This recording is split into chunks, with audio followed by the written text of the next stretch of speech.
Vamos lá, meus irmãos, continuando o nosso segundo dia de aula de Teologia Sistemática 6, matéria de escatologia, último bloco, nossas aulas estão sendo gravadas, tá bom?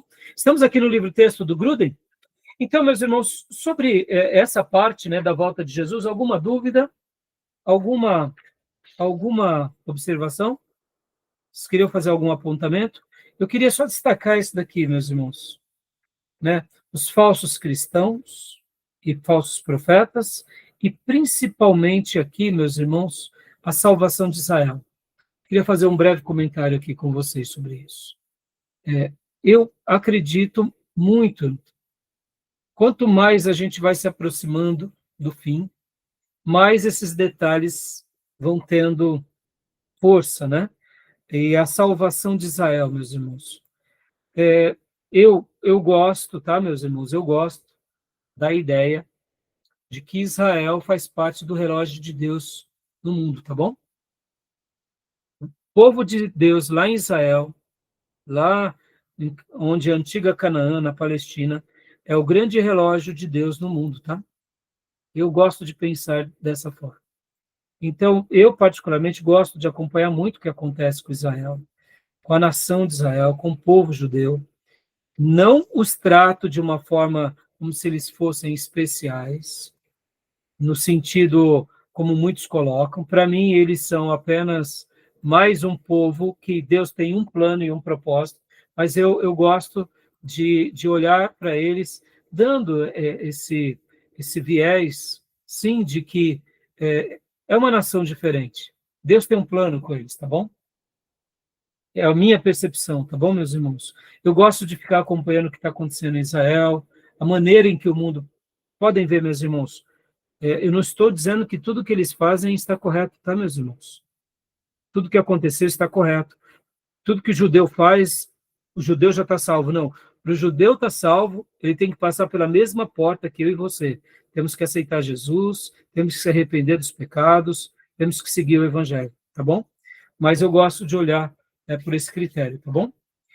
E agora, meus irmãos, para a gente ir, né, para o próximo capítulo, né, como eu mencionei há pouco, que é o capítulo de número 55. Alguma dúvida também sobre essas teorias do milênio, no livro-texto, né, do amilenismo, do pós-milenismo e do pré-milenismo? Com alguma dúvida aqui com vocês sobre essa porção? Deu para entender um pouco dessas teorias que o autor ele trabalhou? Nós mostramos aqui nos slides e debatemos. Vocês querem fazer algum comentário? Tem alguma pergunta? Gostaria de esclarecê-los agora, antes de entrarmos, né, um pouco ali no material que eu falei para vocês, que a gente ia dar uma pincelada, né, que é o material do Laurence, né, aquele mapa. Vocês querem fazer alguma pergunta? Tem alguma dúvida? Pastor, só um comentário aqui, que o irmão Tomé falou lá.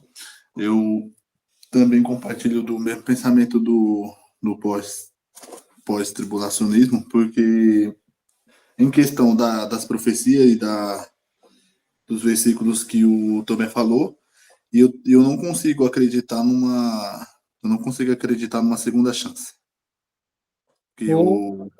Como assim uma segunda chance? A pessoa, Jesus vem, arrebata a igreja e a pessoa fica aqui para uma segunda chance. Isso, eu não consigo acreditar nisso, porque eu vejo como se, assim, lógico que Deus, ele é Deus, ele pode fazer do jeito que ele quiser, mas será que não seria algo injusto? Porque, tipo, todos nós estamos tendo o mesmo tempo e estamos vivendo o mesmo momento. Então, por que Deus daria a segunda chance para umas pessoas e para outras não? Aí eu te pergunto agora, irmão Diego, Deus já te deu muita chance? Vamos lá. Você disse que se converteu lá nos Mormons. Deus te deu um monte de chance? Ah, com certeza. Então, você vê, justificar pelas chances não é uma coisa plausível, porque agora Deus está dando chance para pessoas que estão lá na cadeia, que são satanistas. A amiga da Bia, né, que por exemplo, que ela falou, né, Bia, ainda agora, você tinha comentado de alguém que teve chance, como que era mesmo, Bia? Que Noé teve 120 anos de chance. Hã? O povo, né, na época de Noé teve 120 anos de chance, enquanto Noé construiu. Isso, então, percebam, será que Deus deu uma, vamos lá, Deus deu chance para Pedro depois dele ter negado 3 vezes? Não, isso aí sim. Você Mas entende? Então, na eu questão fiz da questão. salvação, né, pastor? Isso, então, percebam, o que eu quero dizer com isso, né? Vou deixar, te passo a palavra, tá, Tomé? Você queria falar alguma coisa, Tomé? Fazer uma pergunta? Não, só ia comentar em cima do Diego, mas pode ter. Tá. Então, falar sobre chances, Diego, ô, irmão, tô aqui dando aula para vocês, é pura misericórdia, entendeu? Eu nunca que me imaginei cristão, protestante, me refiro, né? Eu era um cristão católico, vivia a minha vida, vi os meus pecados, os meus dilemas, me converti. E aí, pastor, e aí que também, durante muitas vezes da minha vida, cometi tantos erros. Claro que é óbvio, meu irmão, que nem eu brinco, né, com os irmãos, eles falam, pastor, mas Deus ouve sua oração, mas o que a minha é natural, meus irmãos. Eu aprendi a amar a igreja, a amar a Deus, e a minha vida é cuidar da igreja, cuidar das pessoas. Então, é normal que a gente seja liberto de muita coisa. Eu estou em contato constante com o Senhor pela misericórdia dele, então, mas não me sinto nem um pouco, sabe, num patamar mais elevado. Se eu parar de cuidar de mim, do meu coração, da igreja, deixa eu dar um testemunho aqui. Irmãos, dar aula para vocês é maravilhoso, porque eu treino meu coração na piedade. Eu falo, meu Deus, eu preciso a cada dia, olha só, um dia vai vir, Jesus vai voltar, eu preciso estar preparado para a volta dele. Ou seja, percebam, ser um ministro do Evangelho é viver a chance de Deus a cada dia, entendeu? Agora, é claro, Diego, a gente está falando da chance aqui da tribulação, né? Então, esse que é o ponto, né? Qual é o critério de Deus, entendeu? Esse que é o ponto. Qual é o critério para Deus realmente falar assim, não, agora acabou. Por isso que a gente não sabe que hora nem como. Uma coisa é fato. Quanto mais pecado há no mundo, e um pecado consciente, um pecado desumano, um pecado realmente atroz, é evidência de que essas vidas estão debaixo de um juízo. Então, por isso que nós podemos afirmar, que mesmo que agora, ainda a gente, vamos imaginar que essa teoria seja verdadeira, tá? Jesus venha buscar a sua igreja e a gente seja arrebatado. A misericórdia de Deus vai estar sobre essas pessoas aqui, entendeu? Isso é um fato. Pastor, mas é uma segunda chance? Irmãos, Deus deu chance para a geração lá dos ninivitas, entendeu? Então, a chance de Deus, ele dá. Agora, qual é o critério de Deus para dizer, chega, pessoal, chega, essa geração chega? Aí é por isso que a gente não sabe de muita coisa, né? Eu digo Pastor, também. rapidinho aqui também. Não sei se eu coloquei, falei a pergunta, tipo assim, deu para você entender. Mas, assim, o meu ponto da questão da salvação é igual o dilúvio. Porque, tipo, Noé achou graça diante de Deus e Deus falou com ele. Só que durante a construção da arca, Noé, ele pregava. A Hebreus vai falar que Noé, ele pregava. Ele falava sobre o arrependimento. Só que ninguém quis ouvir. E quando veio o dilúvio matou todos os seres viventes, só quem foi salvo foi Noé e a sua família. Então eu falo a segunda chance nessa questão assim.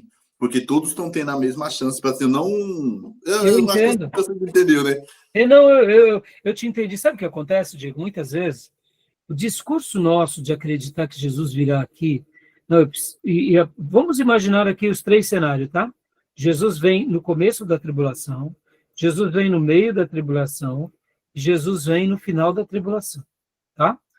E a gente é arrebatado, né? Ele vem e a gente é arrebatado. É óbvio que se Jesus vier aqui no começo da tribulação e a gente for arrebatado, é muito melhor, concorda? Por outro lado, como a gente não sabe quando será esse né, essa parousia, que a gente chama de parousia, essa manifestação, a gente vive hoje em consagração. Agora, olha só que interessante. Por que é importante a gente conhecer todas essas teorias? Por quê, Diego? Vamos supor, de fato, que Jesus não venha aqui e que a gente realmente veja o anticristo se levantar sobre essa terra. Quem está esperando Jesus vir aqui, essa pessoa vai ter um choque, não vai? Vai ou não vai? Porque o pastor pregou que, ó, irmã, né, Jesus vai voltar, vai nos buscar e depois começa a tribulação. Aí Jesus não aparece, não volta e a igreja começa a ser perseguida. Tem gente que vai viver em crise ou não vai? Vai. Por isso que conhecer as teorias ela é importante, irmãos. Porque, assim, indiferente do nosso posicionamento, uma coisa é certa, a gente tem que estar preparado para qualquer momento, entendeu? Essa é a questão. A questão principal é o seguinte: se Jesus voltar antes aqui, que nem o Tomé acredita que Jesus volta aqui, ó, no final da tribulação. Mas se Jesus voltar antes e buscar toda sua igreja, você concorda, Tomé? Você, eu não vou subir, eu não vou subir. Melhor ainda, né, Tomé? É melhor ainda, exatamente. Eu gosto, agora, deixa eu até falar, eu já vou passar a palavra para o Tomé. Eu, irmãos, quando fui para o seminário, eu aprendi essa teoria, eu acreditava que Jesus viria e buscaria a gente no começo da tribulação e a gente não passaria pela tribulação. Quando eu comecei a ler a Bíblia, reler a Bíblia, ler a Bíblia, reler a Bíblia, eu falei, ai, meu Deus. Então, eu hoje ensino as 3 teorias, mas eu também acredito que Jesus ele voltará aqui para a sua igreja, que a igreja passa na tribulação. Pastor, eu brinco com os pastores que creem que Jesus volta aqui, mas eu digo para eles, eu falo assim, eu quero estar errado. Estão entendendo? Eu quero estar errado, eu quero que vocês estejam certos. Por exemplo, o pastor Zé Ribeiro acredita que Jesus volta para a igreja aqui, no início da tribulação, que a igreja ela vai ser arrebatada. E aí eu te pergunto, então quer dizer que eu vou me consagrar somente disso? Não, meus irmãos, eu estou vivendo consagrado aqui, pelo menos é assim que eu penso, que eu estou, entendeu? E eu quero estar errado, porque eu acredito que a igreja passa pela tribulação. Eu não acredito que a igreja é arrebatada nem no meio e nem no início. Eu acredito que a igreja é arrebatada aqui no finalzinho da tribulação. É o que eu acredito. Mas por que eu tomo cuidado de ensinar isso somente agora, por exemplo? Porque eu quero que você chegue às suas conclusões, estude esse tema. Porque uma coisa eu sei, o meu Senhor voltará para mim. Quando? Quando o anjo tocar a última trombeta, tá bom? E eu quero estar pronto para tudo que aconteça, seja a tribulação, ou seja, esse período aqui, meus irmãos. Olha lá, vamos lá. A igreja de Jesus sofreu bastante aqui, nesses períodos aqui? A igreja de Jesus sofreu aqui logo na era dos mártires ou não? A igreja de Jesus sofreu aqui na Reforma Protestante ou não? A igreja de Jesus sofreu aqui por causa do comunismo ou não? E aí eu te pergunto, eles sobreviveram com a sua fé? Sobreviveram. Então percebam, por isso que muitos pastores vão falar que a tribulação ela deve ser lida de forma alegórica. Porque na história do cristianismo, na próxima aula, na terceira aula, eu vou falar um pouco sobre vocês, sobre essa interpretação das 7 cartas do Apocalipse na história, tá? E vou mostrar para vocês que é uma teoria interessante. Eu não acredito tanto nela, mas é uma teoria interessante. E eu vou explicá-las para você. Então, Tomé, fale agora um pouquinho, Tomé, porque você ia falar algo? Eu vou falar rapidinho. O Diego já falou que eu ia falar. Antes de falar isso, primeiro que eu não acho que a gente seja melhor do que os cristãos da época apostólica, né? Porque eu acho que não teve uma época que os cristãos foram tão cristãos como daquela época. E mesmo assim, foram queimados vivos, foram cerrados, passaram por tribulação inimaginável, que até eles acreditavam que Jesus já tinha voltado por causa disso, né? Eu não acho que a gente hoje chega nem aos pés deles para poder ser livre da tribulação. Outro ponto é o que o Diego falou, né? Eu acredito também que não haverá chance pelas palavras do próprio Senhor Jesus. Ele fala assim como foi nos dias de Noé. O homem bebia, casava, dava-se em casamento, até o dia que Noé entrou na arca, veio o dilúvio e levou a todos, não sobrou ninguém. Aí Deus o exemplo de Ló. Aí tem o exemplo das 10 virgens. Em todos esses exemplos, ele fala, e ali haverá choro e ranger de dente. Não teve segunda chance para aqueles que não aceitaram o chamado do mestre. Exatamente. Por E isso, desculpa, pastor, rapidinho. E uma outra coisa, na própria visão pré-tribulacionista, eles acreditam que quando Jesus vier, o Espírito Santo vai ser retirado da terra. E a Bíblia fala que quem convence o homem do pecado é o Espírito Santo. Como é que vai alguém se converter sem o Espírito Santo aqui para convencer do pecado dele? Lá em Apocalipse, tá nas pragas, nas trombetas, nas taças, está escrito assim, que Deus derramando essas pragas, ele fala assim, mesmo assim, ninguém se arrependeu, dando a ideia de que as pessoas sofreram e ninguém se arrependeu do mal que fez. E sabe, obrigado, Tomé, foi em avaliações como essa, Tomé, que eu mudei de posição, entendeu? Porque eu não acredito que a igreja nossa, hoje, moderna, contemporânea, está vivendo uma vida tão santa para ser arrebatado que nem foi Enoque, que nem foi Elias. Ora, se a igreja primitiva passou o que passou, a patrística passou o que passou, que nós não passaremos? É o que eu penso. Mas percebam, irmãos, essa é a minha opinião, tá bom? Beleza, meus irmãos? E agora, para a gente só fechar, eu estou mostrando aqui para vocês o livro do Gruden, tá? O resumo. Então, na próxima aula, a gente vai já começar um pouco também sobre o próximo capítulo, que é o juízo e o castigo eterno, e, por último, o novo céu e nova terra. Aí, aqui, no caso, fecha essa parte do Gruden, tá? Da parte 7, que fala sobre os finais dos tempos. Mas, como eu disse para vocês, temos outros capítulos dele que a gente vai estar estudando. Além disso, eu vou estar, como eu disse para vocês, irmãos, depois, trabalhando um pouco também, parte por parte, desse quadro aqui do Laurence. Eu quero poder dissecar um pouco melhor tanto essas profecias de Daniel, quanto essas profecias aqui das 7 igrejas do Apocalipse. A gente vai trabalhar também aqui na questão da tribulação. E quando nós estivermos trabalhando nessas partes, olha só que interessante. A gente vai ir um pouco por temas, tá? Porque percebemos, são tantos assuntos. Então, ora eu vou falar sobre o período da tribulação, ora eu vou falar sobre a pessoa do anticristo, ora eu vou falar um pouco sobre, como se diz, a igreja, né, o comportamento da igreja, porque são muitos detalhes soltos que a gente vai tentando encaixar de acordo com o texto bíblico. Agora, o problema é esse, é que a gente encaixa num lugar e diz, é aqui que vai acontecer. E eu digo, não sei. E é isso que eu falo, eu não sei quando vai acontecer. Só sei de uma coisa, o mestre vai voltar. E como eu disse, irmãos, para mim, por exemplo, o Apocalipse, só para a gente finalizar, ele tem que ser lido de forma literal e alegórica. Como assim, pastor Rai? Nós lemos hoje, na abertura dessa aula, Apocalipse capítulo 1, não lemos? Então, em algumas matérias, a gente vai fazer um passeio por Apocalipse, por exemplo, falando, vamos ver o que é a literalidade e vamos ver o que é a figura de linguagem. Vamos lá. Em Apocalipse capítulo 1, quando João vê Jesus, que tipo de Jesus João viu? Foi o Jesus crucificado na cruz? Não. Que Jesus é aquele que João viu? O texto bíblico dá ênfase, não dá? Que tipo de... Como que Jesus apresentava-se ali?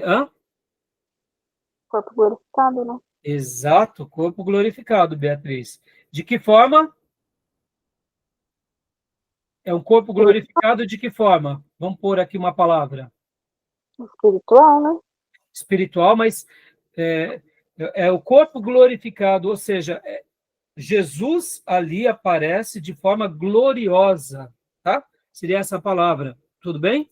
Ou seja, a maneira em que João viu Jesus, aqui em Apocalipse capítulo 1, foi como? O Jesus glorificado. O Jesus com olhos, como olhos de fogo, uma palavra poderosa, com vestes talares, com, como ele mesmo menciona, nas canelas ali, reluzindo que nem bronze. Ou seja, vocês concordam que é um Jesus glorioso? Eu te pergunto, essa maneira que vemos Jesus deve ser lido de forma literal ou alegórica? Como Jesus está hoje à destra do Pai? Com o corpo ainda todo ensanguentado, com o corpo todo fragilizado, como ele ou com um corpo glorificado, repleto de glória e de esplendor? Estão entendendo? Então, aqui em Apocalipse capítulo 1, a gente já vê o Cristo glorioso. Vamos lá, meus irmãos, só para a gente fechar. Quando você ora a ele, você lembra de quem? Daquele Jesus que está pendurado na cruz, todo fragmentado? Ou você lembra do glorioso? Eu lembro do glorioso. Fragmentado, que foi pendurado no madeiro, tem a sua utilidade, é óbvio, irmãos. Foi naquele episódio que ele morre em nosso lugar. Só que a gente tem que lembrar que pelo poder do Espírito Santo, ao terceiro dia, ele ressuscita. Depois ele é levado ao Pai. Depois ele aparece para a igreja. Depois ele volta para o Pai, e ali ele está à direita do Pai. E como que ele está agora? Ele está glorioso. Logo, o Apocalipse a gente tem que fazer uma leitura literal, mas também tem que fazer uma leitura alegórica. Porque pode ver, depois, o próprio texto lá em Apocalipse capítulo 1 vai falar que tinham quem? Tinham 7 estrelas. Ali, quem eram essas estrelas? E o texto conclui, dizendo que eram quem? Os anjos. Ou melhor, aqui, ó. 7 estrelas são os anjos. Que anjos são esses, irmãos? Quem são esses anjos? Os pastores. A palavra. Né? São os mensageiros daquelas igrejas. E os 7 candeeiros, quem são? As igrejas. Agora aqui, tanto com a estrela quanto o candeeiro, é literal ou é alegórico? Alegórico. É alegórico. Estão entendendo? Percebam como num capítulo, logo de início, a gente tem já literalidade e temos alegorização. Vamos lá. João foi arrebatado ou não? Claro que foi. O texto diz. Ele tem uma revelação aqui. Ele teve um momento de visitação espirituoso. Diferente dos outros apóstolos que receberam o Espírito Santo enquanto escreviam, aqui João ele tem uma visão. E, inclusive, pode ver que ele tem visão de anjo, inclusive. E anjo fala com ele. Ou seja, João aqui tem uma percepção espirituosa diferente. Estão entendendo, meus irmãos? Então, a literalidade a gente vai ter no Apocalipse, mas a gente vai ter muita alegorização. Então, olha como é difícil o livro de Apocalipse. Estão entendendo? Diga, Beatriz. Eu ia comentar dessa parte que o Edmond estava falando da segunda chance, pelo que eu aprendi, né? Eu nunca li tudo, assim, então eu não tenho uma posição definida. Mas o que eu tinha entendido até então, principalmente quando o pessoal fala da marca da besta, né? Eu queria ter uma segunda chance. Porque, se você tem um filho, você vê seu filho morrendo e você vai tentar fazer alguma coisa, então ali quem for fiel vai subir, e quem aceitar na besta vai acabar indo pro inferno. E aí, em cima disso, também muita gente cria a teoria da conspiração, né? Que é um chip, que é um arroz, que é isso, que é aquilo. Então, lembra da escatofobia? Entendeu, Fia? Né? E porque esses momentos, por isso que o Apocalipse ele deve ser lido com muita quietude, com muita sabedoria. Tem hora que a gente tem que falar, não sei, pode ver que eu estou aqui tentando passar para vocês várias linhas e, ao mesmo tempo, super tranquilo de dizer, olha, irmãos, tem coisas que eu não sei e eu não tenho vaidade de querer saber. Por quê? Porque são mistérios, entendeu, Beatriz? Pode ver, no passado era código de barra, que é o número da besta, o Papa é o número da besta, e tanta coisa, meus irmãos, tanta coisa. Então, a gente vai estar tentando aqui desmistificar um pouco essas besteiras, vamos se ater no que é mais importante, e é por isso que a nossa aula aqui, ela vai seguir mais como um freio de arrumação para poder conduzir vocês a um caminho mais saudável, entendeu? dando as teorias, dando os caminhos, mostrando o que de fato importa, mas ao mesmo tempo sem praticar nenhum exagero, respeitando as opiniões, e podem ver que a gente está aqui tentando dar uma visão mais panorâmica, mas ao mesmo tempo aprendendo com todas as visões, com todos os livros, com todas as escolas, né? Tá bom? Porque senão a gente entra numa espiral de um frenesi muito ruim, sabe, Beatriz? E isso nos atrapalha, sabe? Porque aí a gente começa a esperar tanto pela volta de Jesus que a gente vai sofrer do mesmo mal que foi os nossos irmãos de Tessalônica, né? Podem ver que Paulo prega aos irmãos de Tessalônica e depois escreve a primeira carta, e quando Paulo tem o conhecimento deles, muitos irmãos de Tessalônica já não estavam mais nem trabalhando. Porque eles falaram, não, trabalhar para quê? Ganhar dinheiro para quê? Jesus está voltando. Aí Paulo, é por essa razão que na segunda carta de Paulo aos Tessalonicenses, ele vai dizer, olha, quem não trabalhar não come, ou seja, irmão, para com isso. Não, você tem que viver a sua vida. Ou seja, você tem que viver o seu ordinário e fazer da sua fé ordinária um instrumento sobrenatural e extraordinário. Por quê? Porque a gente não sabe quando vai ser a volta. E aí Paulo, mais uma vez, com toda a paciência, começa a arrumar aqueles irmãos sobre esse tema. Porque esse tema, se a gente não tiver um equilíbrio, a gente vai para caminhos muito perigosos. A gente acaba acreditando em profetas, em profetadas, em visões. Irmãos, é tanta coisa que eu vi nesses meus 30 e poucos anos. Por isso que esse é um tema que me apaixona, mas, ao mesmo tempo, eu tento levar ele com doçura, sabe? Porque, irmãos, o que vai acontecer no mundo amanhã? A gente não sabe, irmãos. O mundo está um barril de pólvora. O que vai acontecer com relação a essas brigas, né, geopolíticas? A gente não sabe. Uma coisa eu sei, Jesus nunca vai nos deixar, nunca vai nos abandonar. E eu quero estar pronto para dar razão da minha fé para qualquer um, começando pela minha própria vida, pela família e pela igreja local, e cada um de vocês. Para quê? Para que a gente pregue o evangelho, porque a gente sabe que o evangelho é o poder de Deus para a salvação de todo aquele que nele crê, primeiro do judeu, depois do gentio. Ou seja, é por meio do evangelho que as pessoas são libertas do pecado, têm experiências do novo nascimento, e o evangelho aponta para uma única pessoa, que é Jesus Cristo. Quem? Esse Jesus ressurreto. Está nos dando uma chance agora, para a gente segui-lo, para a gente amá-lo, para a gente convidá-lo a viver com ele e ele conosco todos os dias da nossa vida. Então é isso. Agora, se a gente começar, né, porque Deus deu uma visão, porque a gente foi usado por um milagre, e a gente começar a criar o nosso guetinho sagrado, as nossas coisinhas, a gente corre um sério risco também de virar uma seita. E eu não quero isso para mim, né? Nem para vocês, tá bom? Beleza, meus irmãos? Então, né, vamos com paciência, vamos com calma, passo a passo, né? E que Deus possa estar nos esclarecendo, tá bom? Mais alguma pergunta? Uma dúvida? Podemos encerrar? Então, vamos encerrar aqui, né? Nossa gravação, e desejo a todos meus irmãos um excelente final de semana. Com as ovelhinhas, queridas ovelhas, a gente se vê domingo, nosso culto. E com o nosso irmão Diego e com os demais da classe, a gente os vê terça-feira que vem. Tá bom, meus irmãos? Boa noite. Amém, pessoal. Graças a Deus. Boa noite. Deus abençoe. Boa noite. Boa noite, graças a Deus. Boa noite. Fiquem com Deus.